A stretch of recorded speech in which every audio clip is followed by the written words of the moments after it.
नमस्कार, स्पोर्ट्स अड्डा में आप सभी का स्वागत है। मैं हूं विशाल श्रीवास्तव। तो खेल की दुनिया में इस समय पेरिस ओलंपिक की सभी ओर चर्चा है। चर्चा की वजह रोज बदल रही है, हर रोज नए नए विषयों पर चर्चा हो रही है। कल गोल्ड जीतने की एक उम्मीद जो थी वो टूटी, मगर आज रात फिर एक बार गोल्ड जीतने की उम्मीद जगी है।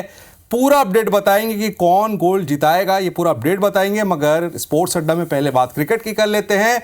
तो क्रिकेट में श्रीलंका के खिलाफ वनडे सीरीज में टीम इंडिया की शर्मनाक हार हुई है। पहले वनडे मैच में जिस तरीके से टाई हुआ था तो उम्मीद थी कि भारत की टीम सीरीज जीतेगी, मगर आखिरी दोनों वनडे मैच में भारत की करारी हार हुई और सीरीज में भारत को 2-0 से हार मिली है। यह हार बड़ी इसलिए भी है क्योंकि 27 साल बाद टीम इंडिया ने श्रीलंका के खिलाफ कोई वनडे सीरीज गंवाई है। देखिए, 27 साल तक हम लगातार जीत रहे थे मगर हम हार गए। और हार क्यों गए, कई कारण है। मगर देखिए, आपके टीम में विराट कोहली थे, बड़े बड़े दिग्गज खेल रहे थे। विराट कोहली खेल रहे थे, रोहित शर्मा खुद कप्तानी कर रहे थे, मगर ये टीम हार गई। और ये हार दर्दनाक भी है, मतलब एक अलग लेवल का हार है। मतलब इसकी उम्मीद नहीं कर रहे, कोई भी कर रहा था। ये वही श्रीलंका था जो टीम T20 के लिए क्वालिफाई नहीं कर पाई, मगर उसी टीम के सामने जो है हम हार गए। देखिए, चैंपियंस ट्रॉफी की जो मांग हो रही है इस समय, चैंपियंस ट्रॉफी कहाँ होना है, पाकिस्तान में होना है। मगर BCCI चाहता था कि चैंपियंस ट्रॉफी जो है वो श्रीलंका में खेला जाए या UAE में खेला जाए। तो श्रीलंका में तो भारत की जो है क्या स्थिति रही ODI सीरीज में तो देख ही सकते हैं। और चैंपियंस ट्रॉफी में कैसे खेलेंगे आप, अगर आप मांग तो कर रहे थे कि चैंपियंस ट्रॉफी श्रीलंका में हो, और आप जब श्रीलंका में गए और ऐसी टीम के खिलाफ खेले जो T20 के लिए, वर्ल्ड कप के लिए क्वालिफाई भी नहीं कर पाई, तो उसके सामने हारने के बाद आप कैसे वहाँ पे चैंपियंस ट्रॉफी जीतने की दावा कर रहे हो या बात कर रहे हो। तो ये कई सवाल भी उठा रहा है टीम इंडिया पर। और खासकर जो नए कोच बने हैं गौतम गंभीर, उन पर भी कई सवाल उठ रहे हैं कि आपने जो एक्सपेरिमेंट्स किए हैं वो एक्सपेरिमेंट्स टीम के लिए नाकाफ़ी साबित हुए। और ज़्यादा एक्सपेरिमेंट्स करिए मत, क्योंकि ये टीम एक अच्छी खासी टीम थी, कॉम्बिनेशन सेट था। मगर आपके आने से वनडे सीरीज़ में ही हम हार गए, वो भी श्रीलंका में 27 साल बाद।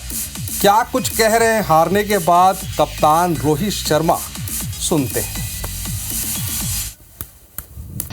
और अब बात ओलंपिक की करते हैं। तो पेरिस ओलंपिक में भारत की सबसे बड़ी उम्मीद जो है Neeraj Chopra javelin throw event में आज अपना फाइनल मुकाबला खेलने उतरेंगे। इस मुकाबले में नीरज बतौर डिफेंडिंग चैंपियन उतर रहे हैं। हर देशवासी को यह उम्मीद है कि नीरज चोपड़ा टोक्यो ओलंपिक का करिश्मा पेरिस पे भी दोहराए और सोने का जो तमगा है वो लेकर वापस वतन आए। ये सोना पिछले बार उन्होंने टोक्यो ओलंपिक में जीता था।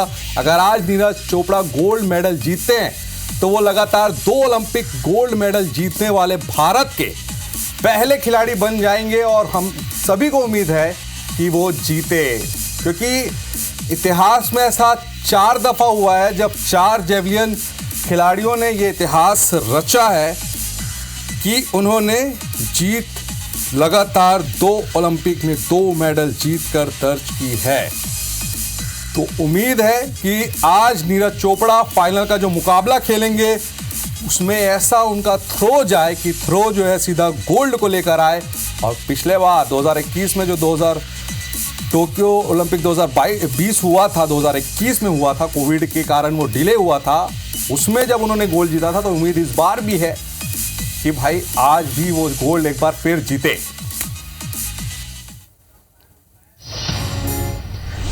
और भारत की चैंपियन पहलवान विनेश फोगाट अब कभी कुश्ती की रिंग में नहीं दिखेंगे। गुरुवार सुबह जैसे ही देशवासियों की नींद खुली, पेरिस से आई एक खबर ने हर किसी को हैरत में डाल दिया। ये खबर भी ऐसी थी जिसे सुनकर किसी का भी कलेजा बैठ जाए। पेरिस ओलंपिक में अयोग्य करार देने के बाद भारत की चैंपियन पहलवान विनेश फोगाट ने कुश्ती को अलविदा कह दिया है। विनेश ने गुरुवार सुबह 5:17 पर एक्स पोस्ट कर कुश्ती से संन्यास का ऐलान किया। अपनी पोस्ट में विनेश ने लिखा कि कुश्ती मेरे से जीत गई और मैं हार गई। माफ़ करना, आपका सपना, मेरी हिम्मत सब टूट चुके हैं। हालांकि ये ट्वीट उन्होंने बाहर डिस्क्वालीफाई होने के बाद किया और वो अब कुश्ती से उन्होंने संन्यास भी ले लिया। मगर स्पोर्ट्समैन जो स्पिरिट होती है उनके अकॉर्डिंग आप भले हार गई हो मगर आपके साथ पूरा देश खड़ा है। और विनेश के साथ पूरा देश खड़ा है। और अब भले वो कुश्ती की रिंग में नहीं दिखेंगी मगर उम्मीद उनसे है कि आगे वो बढ़ते रहे और अपने लाइफ में वो आगे ही बढ़ते रहे लगातार। और रेसलर अमन शेरावत ने पेरिस ओलंपिक 2024 के सेमीफाइनल में जगह बना ली है। उन्होंने 57 किलो वर्ग फ्री स्टाइल के क्वार्टर फाइनल में अल्बानिया के जेलिम खान को हराया। अमन आज ही भारतीय समय अनुसार रात करीब 9:30 बजे अपना सेमीफाइनल मैच भी खेलेंगे। उनका मुकाबला जापान के खिलाड़ी से होगा और आज रात अगर वो जीतते हैं तो फिर वो फाइनल के लिए क्वालिफाई करेंगे। तो सेमीफाइनल में तो पहुंच चुके हैं और इनसे अब अमन से एक मेडल की आस जग गई है और उम्मीद है कि इस बार अमन कुछ कर जाए और मेडल लेकर आ जाए।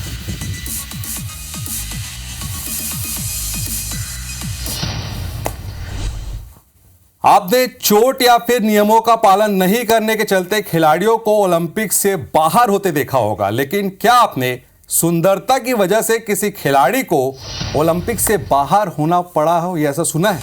तो आप सोच रहे होंगे कि भला खूबसूरत होने की वजह से कौन ओलंपिक से बाहर हो सकता है भाई, लेकिन ऐसा हुआ है और पेरिस ओलंपिक में ही ये हुआ है।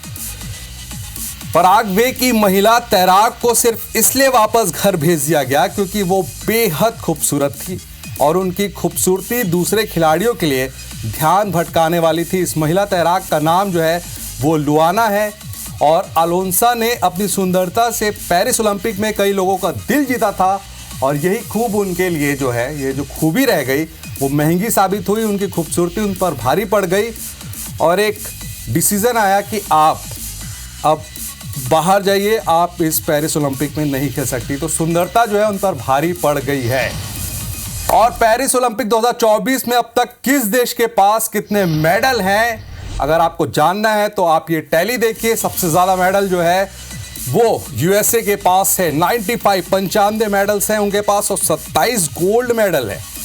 चाइना के पास 26 गोल्ड मेडल है और ऑस्ट्रेलिया के पास 18 गोल्ड है और फ्रांस के पास 13 गोल्ड है। और भारत के पास कितने हैं? भारत के पास 3 ब्रॉन्ज मेडल हैं।